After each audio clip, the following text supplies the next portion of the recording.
Zemke in the national final of the Race Unity Speech Awards on the topic of My Dream for Aotearoa, New Zealand was Sally Togher, a Year 13 student from Children's St James in Wellington. It was put in the notices, anyone interested in doing a speech competition to come forward and sign up. Well, the idea about race relations, and then not just looking at it as race relations, but my dream. So not necessarily with a dream, it can be anything. It can be whatever you can think of. And so I kind of like that idea that you don't have to sit there and go, right, this is what is able to do. This is the only things we can do. We have to be realistic here. We can think, right, I've got this dream. This is what we can do. How can we get this to this? I'm just going to do my best. And if my best is what they're looking for, then that's great. But otherwise, it was a great experience. And I get to see everybody else's speech, and that's good. Good evening, ladies and gentlemen. Now, I'm sure you've all heard the saying that when public speaking, you should imagine the audience in their underwear. Now me, I like to go one step further. I like to strip the audience all the way down. Now, keep your minds out of the gutter. I'm not talking about clothes here.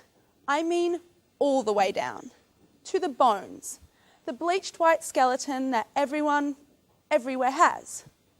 Now, why would I be nervous then? Who's going to judge me?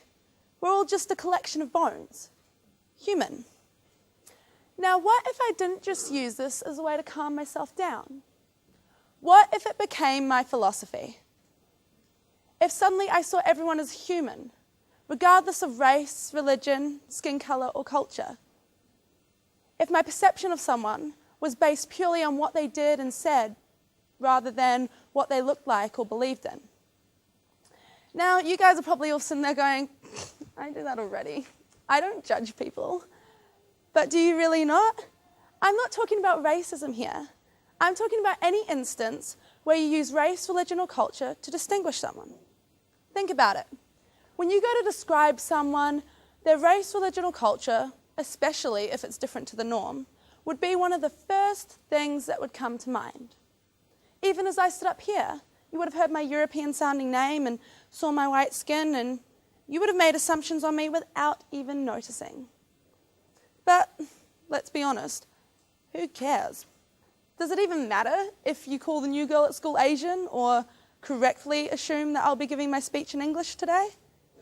Well, it does matter, because every time you make an assumption on someone based on their race, religion, or culture, you are basing your whole perception on that person on something they can't even control. Your whole idea about that person is based on a collection of stereotypes from a group of people you've decided that person belongs to. But it's scientifically proven that people think this way because of social conditioning and upbringing. But why? I mean, it doesn't even make logical sense. There's a Baha'i proverb that says, "Man is intelligent and thoughtful, endowed with powers of mind. Why then should he be influenced by distinction of colour or race, since all belong to one human family?" See, that there makes sense. I mean, we've come so far as humans. We've flown to space and built gigantic buildings, and I could share my thoughts of the world with a press of a button, yet we can't move past seeing race and colour.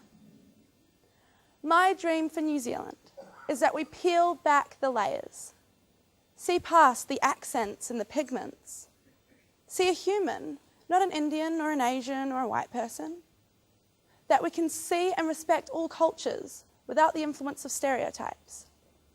My dream is that we could be in a room surrounded by people that look different and speak differently and pray in different ways, and all that we would know is that we were in a room full of humans. Now stretch that room to the entire country and, well, we've got ourselves a diverse yet harmonious New Zealand. Now, because we can't go around skinning people to get past our subconscious racial prejudices, there has to be another way.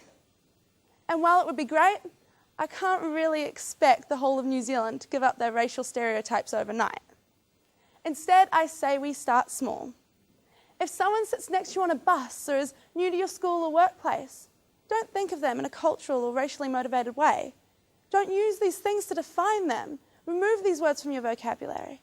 And then share these ideas with your friends and family. One by one, we could change New Zealand, make it a better place, a more diverse and harmonious place. My dream could come true. But hang on a minute. I said diverse, and to be diverse, you need differences. But to really respect and see these differences in the best light, you need to see them without stereotypes or preconceived ideas. And that is why seeing everyone as human is so very important. And I'm not the only one who feels this way. In 1858, the first Maori king, Pōtato Te Wherewhero, said, "There is but one eye of the needle through which the white thread, the black thread, and the red thread traverse." See, this is a man who was dealing with the European colonists who were stealing his land from him. Yet even he could see that we shouldn't let race or religion or culture divide us or define us. And we can really see the wisdom in his words. Just like all those threads need to come together to fit through that tiny eye of the needle, we need to come together as humans. And at the base of it all, we're all the same. Just like every one of those threads would have had identical chemical makeup. It's only the colours that make them different.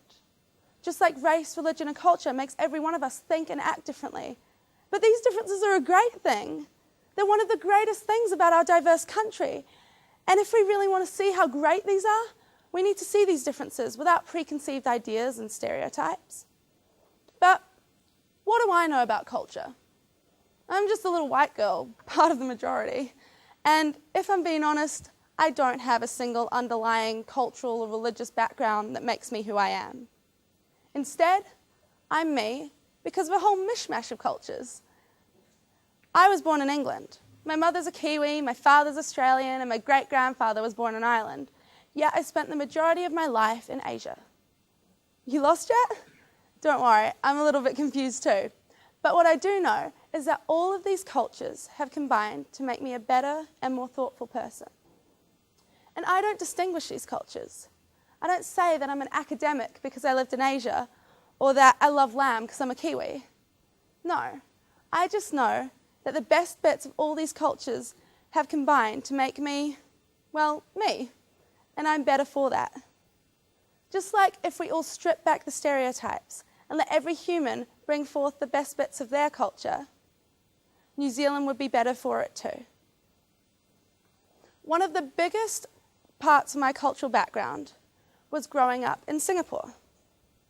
Now, Singapore is this tiny little country, yet it has the most cultures imaginable. I mean, there's a religious festival on every single weekend. In my preschool class alone, there were kids from every single continent. Yet I didn't really notice. All I knew was that they were just like me. They liked to dress up and colour in. I didn't really care what colour they were. And I'm moving on getting back to that.